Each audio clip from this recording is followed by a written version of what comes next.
And bro, so with that being said, may mga Canadian dishes ka ba na gustong-gusto or restaurants na you can share and highlight naman na para we can also put that on our list na Yun na nga, to mapuntahan. answer your question, puti lang ang alam ko na Canadian eh. I mean, at saka sorry, smoked meat. Yung Montreal smoked meat. Montreal, Canadian yun. yes, Montreal Ayun, smoked meat, okay yun, yeah. okay yun. Pero, Yeah, yeah.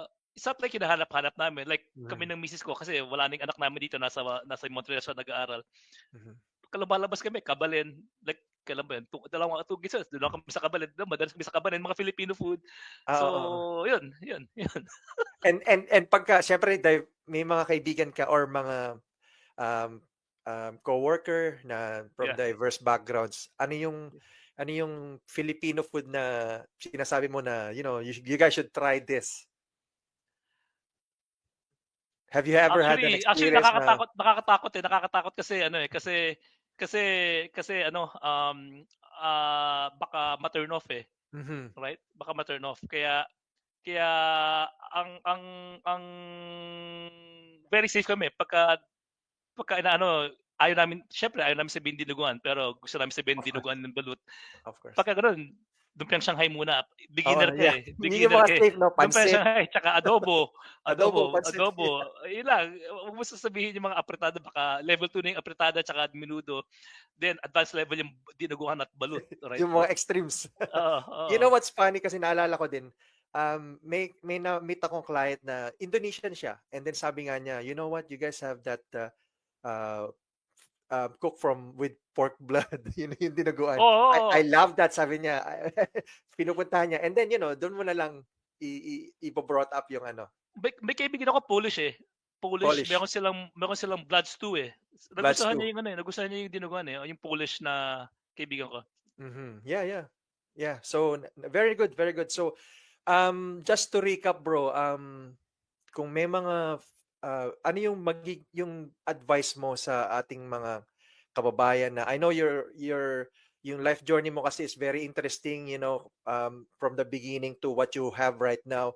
And a lot of Filipino Canadians or even ibang immigrants would really aspire na kasi pumunta tayo dito para mas gumanda yung buhay, right? Yeah. So opportunities and everything. What would you say would yung what advice do you think yung pwede mong maibigay na they Okay. can do on their own para at least ma-reach nila yung something similar to you, to what you Okay, have? siguro number 1 is mindset ano, mindset. Mindset. Huwag mong Yeah. isipin dahil Pilipino ka Mhm.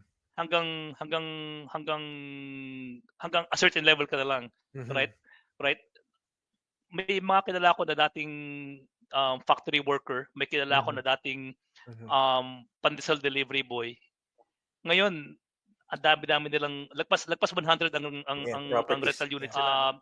In fact, I learned from them. Mhm. Ito yung mga nag-aaral sa probinsya, alam mo yun, Mhm. hindi sikat na eskwela sa Philippines. Mhm. Tapos dating dito ng factory worker, dating dito ng Mhm. pandesal delivery boy, Mhm. and they are thriving. They are thriving Mhm. ano. So yung mindset eh, very key yung mindset na hindi Mhm. porket nag-aaral sila sa isang probinsya Mhm. na college sa Pilipinas, hindi porket nandito ka as factory worker hanggang doon ka na lang. Hindi. Yep. Kaya mong umangat. Mhm. And nakaka-inspire yun kasi kung kaya nila, kaya ko rin, Mhm. kaya nating lahat. Kasi Mhm. Pilipino yan eh. Mhm. Pilipino yan eh. Tapos mindset ano, and then kasi importante sa mindset, pati yung sinasabi may narinig ako na kasi hindi ako magaling mag-English, hindi ako magaling Mhm. magsalita. Mhm. Itong mga kaibigan ko na ito, Mhm. hindi rin sila magaling magsalita. Mhm. Again, factory worker, pandesal Mhm. delivery boy, pero ngayon Mhm. lagpas 100 rental units. So, iyon yung ano, iyon yung mindset, no. Mhm. Number 2 is yung discipline, okay? Mhm. Kung pwede namang mag-shopping sa Value Village, right? Imbes na magsa-shopping ka sa The Bay or sa Holt Renfrew, sa Value Yeah. Village na lang. Kasi Yeah. wag ka mandidiri sa second hand, ano? Mhm. Ang nagpupunta ka sa Kabalen, sa restaurant, Kabalen, Yep. sa restaurant, yung kubyertos diyan sa Kabalen or sa kung ano mong restaurant Ulit-ulit. Sa Moxie's, hindi naman brand new yan eh. Hindi Oo. naman brand new yan eh. Yeah. Yung kutsara na yan, ilang libo, ilang daan ang sumubo niyan eh. Mhm. Right? Hinuugas-ugasan lang yan eh. So kung Mhm. ikaw okey sa'yo na sumubo ng second hand Very good, na yeah. kutsara, ba't Yeah. hindi ka magsuot, itong suot ko second hand 'to, eh. Ba't di ka Mhm. magsuot ng second hand? Lalaban mo lang 'yan tapos na, eh, Mhm. right? So, una Makes sense. mindset, pangalawa, discipline, Save and number 3 is yung ano, yung community. Importante yung community. community 'no? Mhm. Hindi lahat pera kailangan makisalamuha ka na. Couples for Christ is one good example na Mhm. alam mo yun, mingle with people who have good values 'no? Share the same At values, the end of yeah. the day, hindi lang pera pati yung pamilya mo, eh. As a Mhm. father kailangan okay kang asawa, okay kang anak, okay kang Mhm. kaibigan, right? Mhm. So magtutulungan kayo, eh, as a community, eh, right? Mhm. Magtutulungan kayo, eh, right? So iyon yung ano, iyon yung tatlong advice na mabibigay ko. So Mhm. mindset, discipline, and community. Very Okay? nice, very nice. Maraming salamat, bro. I know busy ka din at you know, a lot of us na mga kababayan are very proud to hear this words of wisdom, and also very proud na isang kababayan natin have reached this, you know, height na talagang successful sa buhay with a thriving family. And not only that, you know, me as a person, I appreciate and I honor you because, you know, knowing you, I've learned so much from you, and you're a source of inspiration sa aming lahat na, you know, na mga Filipino Canadians, right? Na kung kaya mo, kaya din natin, right? Exactly. Pero bro, I also want to say na ang dami ko rin natututunan sa'yo, no? Mhm. Mutually learning. Mutually Mhm. learning, no? I honor you also, bro, kasi I like how you hustle, right? And, Mhm. and na-inspire ako sa'yo, bro. In fact, kaya gusto ko yung pagka nagkakwentuhan tayo, yung mga side business niyo Mhm. ng misis mo, Mhm. nakaka-inspire kasi ang ginagawa niyong mga negosyo is mga talagang active, eh. Active Mhm. business, eh. Hindi lang passive income, eh. Mhm. Iyon yung hindi ko pa nagagawa. Kaya nakaka-inspire. So you are one of my many inspirations na Mhm. na na yun na nga, kung kaya mo ko, dapat kaya ko rin.